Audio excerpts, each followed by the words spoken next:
여러분 한 주간도 잘 보내고 계십니까? 우리 같이 함께 기도하시고 또 수요일 예배 말씀으로 같이 함께 은혜 받도록 하겠습니다.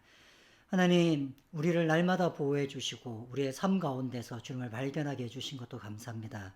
세상 사람들과 같지 않게 주님을 섬기면서 하루하루 살아갈 수 있도록 주의 인도해 주시기 원하오며 함께하는 우리 모든 꿈꾸는 교회 성도들 위해 주님의 은혜를 다하여 주시옵소서. 감사를 드리오며 예수님의 이름으로 기도했습니다. 아멘.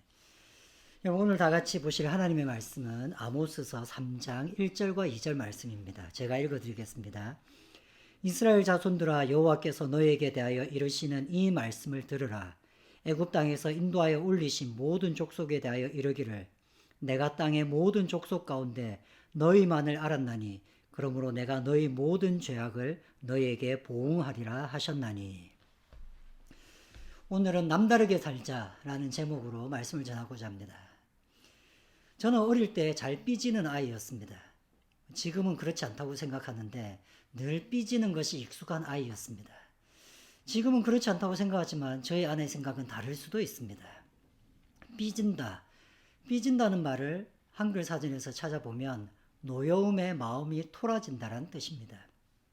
삐졌다는 감정에는 섭섭함만 있는 것이 아니라 노여운 분노도 있다고 하는 것입니다. 오늘 우리가 읽었던 말씀이 바로 그런 말씀입니다. 하나님이 삐지신 것처럼 보입니다. 네, 그 삐지심 안에는 그 하나님의 분노도 들어가 있습니다. 그 삐지심이 어떻게 표시가 되었냐면 이렇습니다. 내가 땅의 모든 족속 가운데 너희만을 알았나니. 마치 최고 친한 친구가 있었는데 그 친구에게 나는 베스트 프렌드, 최고의 친구인 줄 알았더니 어느 날 봤더니 그 친구에는 다른 베스트 프렌드가 있는 겁니다. 그때 사람들은 삐지기 시작하죠. 마치 하나님도 그렇게 말씀하시는 겁니다. 내가 온 많은 민족들이 많이 있었음에도 불구하고 내가 특별히 이스라엘 백성만을 사랑했었는데 그런데 너희에게는 내가 최선이 아니고 최고의 하나님이 아니었구나 하는 그런 말씀이시죠. 모든 족속 가운데 너희만을 알았는데 너희 행동은 그렇지 않았기 때문에 그러므로 내가 너희 모든 죄악을 너희에게 보응하리라 하셨나니. 우리가 생각할 때는 하나님은 마음이 너그러우신 분이고 또 예수님을 우리한테 주실 정도로 우리를 위해서 아낌없이 모든 것을 베푸시는 분이시고 그리고 또 우리의 말 한마디, 우리의 행동 하나 때문에 그렇게 토라지거나 삐질 뿐이 아닐 것처럼 보입니다. 또 따지고 보면 우리 같은 인간의 행동 하나, 마음 한가짐, 말 한마디 이런 것에 기뻤다가 슬펐다 하는 신이라고 한다면 또 얼마나 우습게 보이기도 하겠습니까?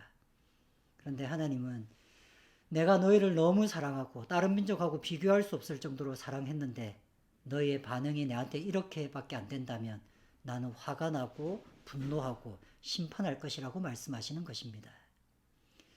우리는 하나님 뭐 그렇게까지 하십니까? 라고 하는 얘기에 하나님은 너무 당연한 것이라면서 3장 3절부터 6절까지는 이렇게 말씀하십니다. 3장 3절부터 6절까지 자기가 삐진 것, 자기가 화가 난 것이 너무 당연하다고 얘기하시면서 3절은 두 사람이 뜻이 같지 아니한데 어찌 동행하겠으며 당연히 마음이 같아야 같이 일을 할 수 있습니다. 근데 마음이 맞지 않는데 어떻게 일을 할 수 있겠는가?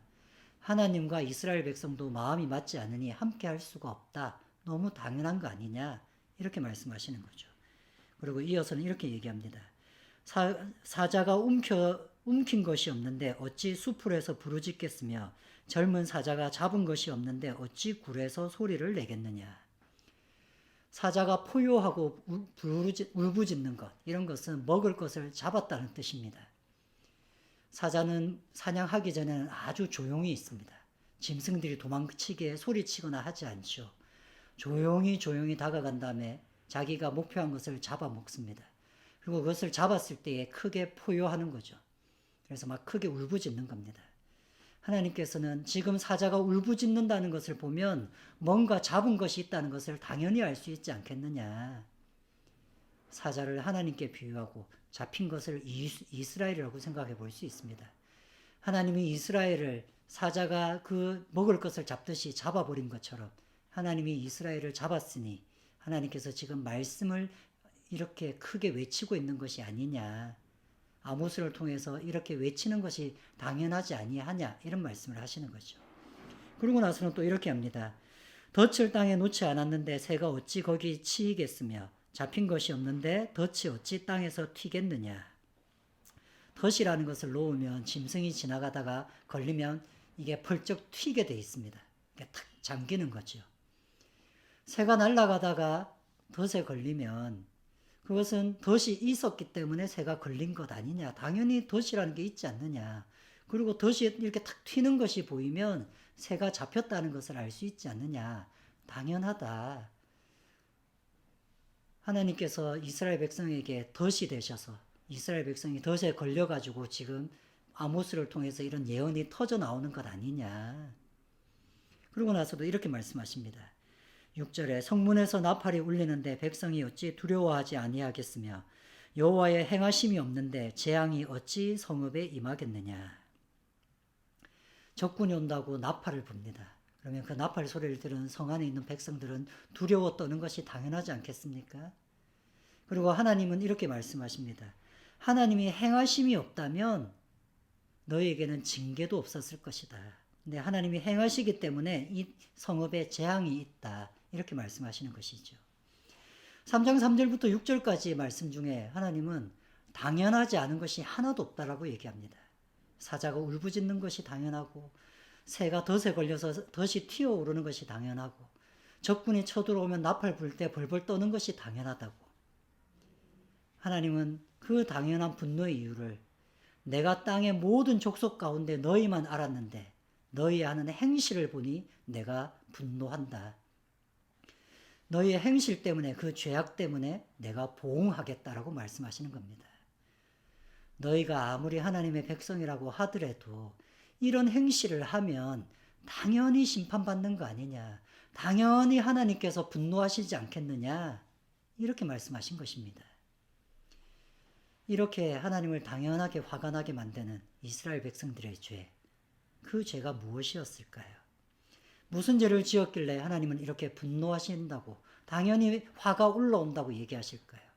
그 분노에 대해서 아모스 3장 9절 11절 그 죄의 내용이 나와 있습니다. 9절 제가 읽어드리겠습니다.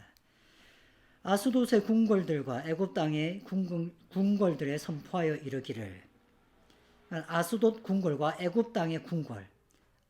이스라엘 백성을 괴롭혔던 민족 중에는 블레셋 민족이라는 민족이 있습니다. 이들은 바다 쪽 평지에 살고 있었는데 이스라엘 민족과 늘 싸우는 족속이었습니다. 그 블레셋이 많이 살았던 한 5, 6개의 도시 중에 하나가 아스돗이었습니다. 그래서 아스돗의 궁궐들에 하나님이 외치시는 것이었습니다. 그 아스돗을 통과해서 바다 쪽으로 계속 쭉 내려가면 큰 나라가 하나가 나오는데 그 나라가 애굽입니다. 오늘날로 치면 이집트죠. 애굽은 가나안 땅에 있는 이스라엘과는 비교할 수 없을 정도로 크고 오래된 나라였습니다. 아직도 이집트라는 나라가 있을 정도로 굉장히 오래된 나라였습니다. 하나님은 블레셋과 애굽 민족에게 이렇게 얘기하신 겁니다. 아스돗의 궁궐들과 애굽 땅의 궁궐들에 선포하여 이르기를 너희는 사마리아 산들에 모여 그 성 중에 얼마나 큰 요란함과 학대함이 있나 보라. 그러니까 블레셋 사람들에게 애굽 사람들에게 여기 사마리아 성에 와보라고 북이스라엘의 수도인 사마리아 성에 와보라고. 그러면 그 사마리아에 있는 왕궁에 보면 각 나라에서 가져왔던 수많은 물건들이 다 있을 거라고. 근데 그것을 보며 큰 요란과 학대함이 있다고 얘기합니다. 그래서 10절은 자기 궁궐에서 포악과 검탈을 쌓는 자들이 바른 일 행할 줄을 모르느니라. 여호와의 말씀이니라. 그리고는 11절부터 심판의 말씀을 쭉 하십니다. 그들이 하나님을 분노하게 만들었던 그들의 죄는 군사적으로 성공했던 그 북이스라엘의 그런 흔적들이었습니다. 애굽이나 옆에 있는 블레셋이나 다른 나라들이 부러워할 정도로 많은 제사를 가져온 것이었습니다. 근데 그것을 가리켜서 하나님은 이스라엘 나라가 성공했다고 얘기하지 않으셨습니다. 오히려 그들에게 바른 일을 행할 줄 모르고 오히려 포악과 겁탈을 했다고 얘기합니다. 아주 잔인하게 그리고 아주 빼들어오는 일을 많이 했다는 것이죠. 생각해보면 원래 전쟁이라는 것은 그런 것입니다. 잔인하고 포악하고 그 다음에 빼들어 오는 것입니다. 강탈해 오는 것이죠. 겁탈을 해오는 것입니다. 블레셋이 이스라엘을 점령할 때도 그렇게 했습니다. 애굽이 이스라엘을 점령할 때도 그렇게 했습니다. 원래 전쟁은 겁탈하고 훔치고 빼들고 불지르고 포악하게 하는 것입니다. 그래서 이스라엘 백성도 다른 나라가 쳐들어왔을 때 그 나라 왕의 눈을 뽑기도 했고 부모가 보는 앞에서 자식을 죽이기도 했습니다. 전쟁은 그런 잔인함이 당연한 것이죠. 그러나 하나님은 이스라엘에게 그렇게 얘기하지 않으십니다. 다른 민족은 몰라도 내가 사랑했던 그 이스라엘 민족은 그렇게 하면 안 된다는 것입니다. 그래서 애굽이나 블레셋 사람들 보고 와서 보라고, 너희들이 했던 짓보다 더 잔인한 민족이었다고, 우리도 똑같이 그런 민족이었다고. 믿는 자들에게는 더 높은 기준이 있습니다. 하나님의 기준은 세상 사람들보다는 더 착한 것입니다. 세상 사람들보다는 더 선하신 것입니다. 세상 사람들보다는 더 정의롭게 행동하라는 것입니다. 하나님의 정의는 약자를 돌보고 잔인하지 않게 행동하는 것이었습니다. 우리는 세상을 살 때에 굉장히 고귀하고 굉장히 뛰어난 것을 요구한 것은 아니지만 적어도 세상 사람들이 사는 것보다는 선하고 세상 사람들한테 부끄럽지 않아야 됩니다. 하나님은 세상 사람들 보기에 부끄럽게 살아가는 그리스도인들을 향해서 내가 분노하는 것이 당연하지 않냐 이렇게 말씀하신 것입니다. 얼마 전 신문에서 눈 오는 날 신문 기자가 눈발 사이로 사진을 찍은 한 장의 사진이 신문 기사에 나온 것을 보게 되었습니다.